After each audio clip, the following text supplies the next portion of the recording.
Weight loss psychology tips for easier dieting. Losing weight is 100 times easier if you are mentally prepared for it. This may sound elementary, but in my experience most dieters quit their weight loss plan not because they feel hungry or have difficulty with the menus, but because of psychological reasons. Either, they become bored, or dissatisfied with their rate of weight loss, or suffer a momentary lapse and become overwhelmed by guilt, or feel too deprived to continue. And then, in an attempt to explain their failure, many of them blame their diet plan, their domestic situation, or their congenital inability to lose weight. This process often repeats itself. As a result, some dieters can spend years unsuccessfully trying to lose weight, without ever realizing the true cause of their difficulty. Here are 3 common psychological problems we encounter when trying to reduce weight, along with some tips for how to overcome them. Problem 1. Not knowing how weight loss will benefit you. Whether we want to lose 20 or 220 pounds, we need to change our eating habits and perhaps several other lifestyle habits as well. Making these changes may not be difficult on day 1 or week 1 of our weight loss diet, because our initial enthusiasm usually gives us sufficient motivation. But typically within 2 to 3 weeks, our new eating pattern starts to interfere with our regular lifestyle, and, unless we are prepared for this, our desire to continue dieting will start to fade.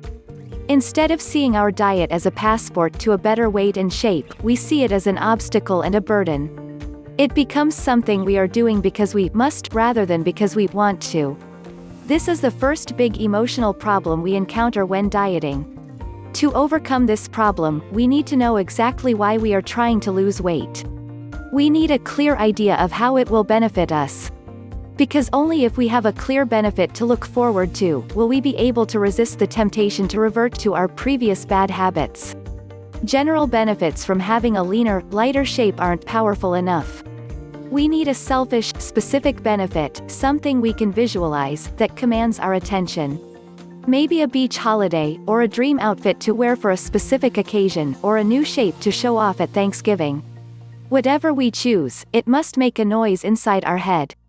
Remember, the moment we start to feel that we have to do something, it becomes the enemy, like paying taxes, or cleaning out the basement, and our motivation flies out the window. In order to achieve lasting weight loss, we need to want it. Problem 2. Trying to be perfect. During my 24 years or so as a weight loss consultant and nutritionist, I've met perhaps 10,000 dieters in person, and communicated personally with another 100,000 over the internet. But so far I haven't met one single successful dieter who was perfect. On the contrary, most of my successful clients made tons of mistakes. They had bad days, bad weeks, even whole months, during which they went completely off the rails. But none of this stopped them from succeeding in the end. Why not? Because they learned from their mistakes. And let's not forget, most of our self-knowledge comes from the mistakes we make, not our successes. Unfortunately, many dieters insist on trying to be perfect. As a result, when they do fall off the wagon, as they always do, they find it impossible to tolerate their failure, and become overwhelmed by guilt. So even though their lapse might have been relatively trivial, a weekend binge, they go to pieces. Because, as usual, it's the guilt that does the real damage, not the binging. The lesson is this. When dieting, don't waste time trying to be perfect. It only leads to increased guilt and failure. Instead, accept that you are going to make mistakes, and don't let them distract you when they happen. See them as a learning experience. For example, if you drink too much alcohol when dining out, and massively overeat, as a result, don't wake up the next morning in a fit of depression. Instead, savor your experience, and appreciate that you have made an important discovery, that too much alcohol makes weight loss more difficult. By reacting like this, you will avoid guilt and find it much easier to return to your diet. Problem 3. Treating your diet as race. Another common problem concerns speed of weight reduction. Many dieters expect to lose weight very fast, and are psychologically unprepared when their body refuses to behave in this fashion. If a week passes without any weight reduction, they become dispirited and start to lose interest. Unfortunately, like it or not, the human body is designed for survival, not appearance. Therefore it has no interest in shedding body fat, which it sees as an important source of energy during times of famine. As a result, the maximum amount of fat we can lose in a week is about 3 pounds, while someone who is less than 30 pounds overweight may lose about 1 pound. Anything extra is likely to be a combination of water and muscle weight. To overcome your impatience and maintain steady weight loss, stop thinking of your diet as a race. Instead, see it as a journey. This reduces anxiety and gives you more breathing space to settle into your new eating habits. I explain this in more detail on my wonderful weight loss forum, and most people find it a very beneficial approach. At the same time, avoid jumping on your bathroom scales every day, limit yourself to once a week.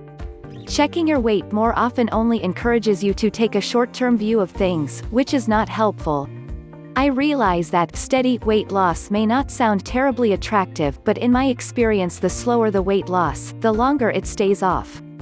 Furthermore, as stated above, if you lose more than 3 pounds a week it won't be fat, it will be muscle or water. And while losing water is only temporary, and thus pointless, losing muscle will slow your metabolism and increase the risk of future weight gain.